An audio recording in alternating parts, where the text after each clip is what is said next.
کا اصل ہے کہ یہ مسلم شریف ہے نا میرے پاس، حدیث کی کتاب بخاری شریف اور مسلم شریف، یہ دونوں برابر سطح کی کتابیں علم حدیث میں۔ اس میں ہم حدیث پڑھتے ہیں، حدثنا فلان، ہمیں حدیث بیان کی ہمارے استاد نے، ان کو حدیث بیان کی ان کے استاد نے، ان کو حدیث بیان کی ان کے استاد نے، ان کو حدیث بیان کی حضرت ابو ہریرہ نے۔ حضرت ابو ہریرہ کہتے ہیں میں نے اپنی آنکھوں سے دیکھا۔ حدیث کا یہ اس کو سند کہتے ہیں، یہ حدیث کا اختصاص ہے۔ لیکن سرکار غوث اعظم کی شان میں جو یہ کتاب لکھی گئی ہے، یہ علم حدیث کے فن کے مطابق لکھی گئی ہے۔ اس میں بھی خبر دینے والا کہتا ہے کہ میں نے اپنے والد سے سنا، میرے والد نے اپنے والد سے سنا، اس نے اپنے والد سے سنا، اس نے حضرت علی الہیتی سے سنا، وہ کہتے تھے کہ میں نے اپنی آنکھوں سے سرکار عبد القادر کو یوں کرتے ہوئے دیکھا۔ یعنی یہ سند کے ساتھ ہے۔ یہ تمام اولیاء میں یہ واحد کتاب ہے جو سند کے ساتھ ہے، یعنی اس میں لکھا ہوا واقعہ اتنا معتبر ہوتا ہے جتنا حدیث معتبر ہوتی ہے۔ اب سمجھے اب اس کی اہمیت۔ اس میں بیان فرماتے ہیں کہ یہ المستنجد باللہ جو خلافت بنو عباس کا حکمران ہے، امیر المومنین کہلاتا ہے۔ آپ کو پتہ ہے یہ بادشاہ لوگ جو ہوتے ہیں یہ اپنے لیے اس طرح کے لقب بنا لیتے ہیں۔ تو فرماتے ہیں کہ ایک دن یہ سرکار غوث اعظم کی خدمت میں آیا۔ میں نے جو بات کہی ہے نا کہ آپ تربیت کرتے ہیں بادشاہوں کو سامنے بٹھا کر، وہ واقعہ آپ نے بڑی مرتبہ سن لیا ہے، 10 تھیلیاں جو سونے کی لے کے آیا تھا، میں آج وہ بیان نہیں کروں گا، وہ بھی اسی کا ہے۔ ایک دن یہ آیا اور کہنے لگا جی میں کوئی کرامت دیکھنا چاہتا ہوں، آپ کوئی کرامت دکھا دیں، میرے دل کو اطمینان ہو جائے گا۔ آپ نے فرمایا کیا دیکھنا چاہتے ہو؟ اب وقت کا حکمران تو یہ ہے،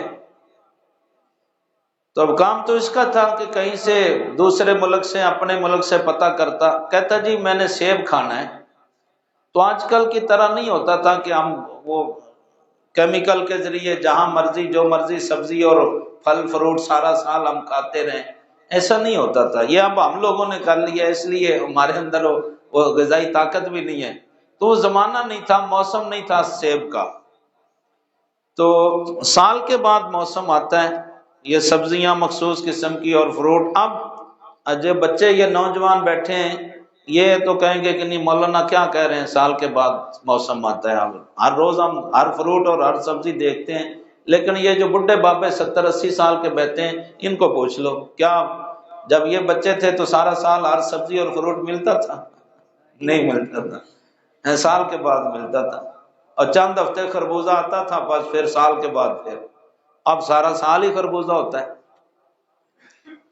تو موسم نہیں تھا، تو وقت کا یہ حکمران ہے، عالم اسلام کا واحد حکمران، کہتا ہے جی میں سیب کھانا چاہتا ہوں۔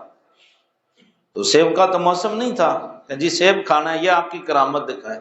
تو سرکار غوث اعظم نے یوں ہاتھ فضا میں بلند فرمایا، اسی وقت 2 سیب آئے، 2 سیب۔ تو آپ نے اسے ایک دے دیا، ایک خود لیا، آپ نے کاٹا چھری سے، اس سے اندر سے خوشبو کے ہولے اٹھے، وہ لذیذ تھا، مزیدار تھا۔ اس نے کاٹا تو اس میں سے کیڑے پڑے ہوئے تھے، اکٹھے دونوں سیب غیب سے آئے۔ تو جب اس نے کاٹا تو وہ بدبو ہے، کیڑے اندر سے، کہنے لگا جی یہ کیا ہوا؟ تو آپ نے کوئی لگی لپٹی کے بغیر، یہ وقت کا حکمران ہے، پوری دنیا اسلام کا واحد بادشاہ ہے، یہ شاید مجھے کچھ کہے گا۔ آپ نے فرمایا کہ تو بادشاہ بنا ہوا ہے، یہ تیرے ظلم کا اثر سیب پر بھی پڑ گیا ہے کہ اس کے اندر کیڑے پڑ گئے ہیں۔ یہ سرکار غوث اعظم ہے۔ آج لوگ ان باتیں کرتے ہیں، تو حضرت غوث اعظم نے اس کے منہ پر اس سے فرمایا۔ آج ہم کسی وزیر اعلیٰ یا وزیر اعظم کے خلاف بات کریں تو اس پر تو خبر پہنچے، بعد میں پہنچے گی، پہلے ان کے جو نمائندے یہاں بیٹھے ہوتے ہیں وہی ہمارا گلا دبوچ لیں گے۔ اور ساڈے مولوی صاحب لیڈر دے خلاف اد مسجد چلا رسول دی گل کر، تو کڑے پاسے چل پیا؟ یہ سمجھتے ہیں کہ حکومت کی بات کرنا اللہ رسول کی بات نہیں ہے، تو مصطفیٰ کریم تو فرماتے ہیں رب نے مجھے بنا کے ہی جہاد والا نبی بھیجا ہے کہ میں جہاد کے ذریعے اللہ کے دین کو غلبہ دوں۔ کیا ہمارے نبی ساری عمر مسجد میں نماز ہی پڑھاتے رہے؟ تو یہ بدر کس نے لڑا تھا؟ احد کا کون نمائندہ تھا؟ غزوہ احزاب میں عالم اسلام کا کون تھا قائد اور رہبر اور رہنما؟ خیبر میں 1500 سپاہیوں کی قیادت کون کر رہا تھا؟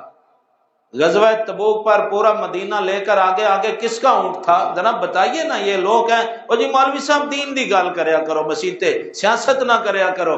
کیا میرے آقا صلی اللہ تعالی علیہ وسلم نے کسی غیر مسلم کے سامنے گھٹنے ٹیکے تھے؟ کسی سے مذاکرات کیے تھے؟ تو سرکار غوث اعظم اسی نبی کے بیٹے ہیں جس نبی کا یہ اعلان ہے کہ اللہ تعالیٰ نے مجھے پوری کائنات کی ہدایت اور تربیت کے لیے مبعوث فرمایا ہے۔ تو سرکار غوث اعظم نے بھی اس کے سامنے فرمایا سیب میں کیڑے تیرے ظلم کی وجہ سے پڑ گئے، تو ظلم بند کر دے، تیرا بھی سیب خوشبودار ہو جائے گا۔ یہ تربیت فرماتے ہیں حضرت سرکار غوث اعظم رضی اللہ تعالی عنہ۔ اللہ اکبر۔ اور پھر حضرات گرامی، یہ جو کہتے ہیں نا جی یہ 11ویں شریف والے، جی کیوں آپ کہتے ہیں جی پیر؟ میں آپ کو ایک واقعہ بتاتا ہوں۔ 11ویں شریف والا پیر کیسا پیر تھا؟ یہاں میں خود پیر کا مرید ہوں، ایسی بات نہیں ہے، میں پیروں کو ماننے والا ہوں۔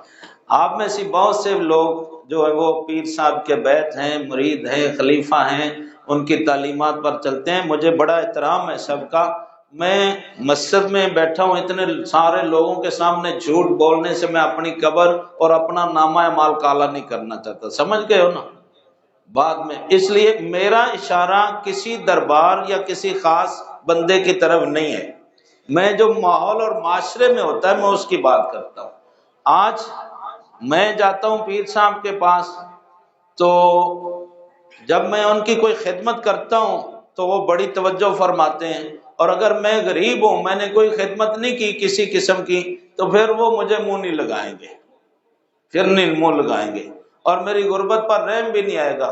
خواہ میں ان کے والد اور ان کے دادا کے عرس پر کہیں سے قرضہ لے کے چلا گیا ہوں تو وہ مجھے نہیں پوچھیں گے، بلکہ ان کو یہی خیال ہوگا کہ ہاں بھائی یہ کتنی خدمت کرتا ہے اور اس کے خرچے میں کتنا حصہ ڈالتا ہے۔ آج پیر صاحب مرید کے جیب پر اس طرح سے نظر رکھتے ہیں کہ ہمارے اخراجات میں یہ کتنا حصہ ڈالتا ہے۔ کاش کے پیر صاحب یہ نظر رکھتے اس کے اندر گناہ کتنے ہیں۔ پیر کا کام تو یہ تھا، جو چونکہ رہبر شریعت کہلاتے ہیں، پیر طریقت کہلاتے ہیں، تو اس رہبر شریعت اور پیر طریقت کا کام تو یہ تھا کہ یہ میرا مرید شراب پیتا ہے، اس کے دل میں نگاہ ماروں، شراب کا جذبہ نکال دوں میں۔ یہ جوا بھی کھیلتا ہے، یہ سود بھی کھاتا ہے، یہ رشوت بھی لیتا ہے، یہ قرضہ بھی لے کے ہڑپ کر جاتا ہے، میں اس کی اصلاح کر کے اسے جنت کے قابل بناؤں۔ آؤ غریب پروری کا اگر منظر دیکھنا ہو تو میرے غوث کا منظر دیکھو کیا ہے۔ اللہ اکبر۔ یہ نام آپ نے پڑھ لیا ہوگا، انوار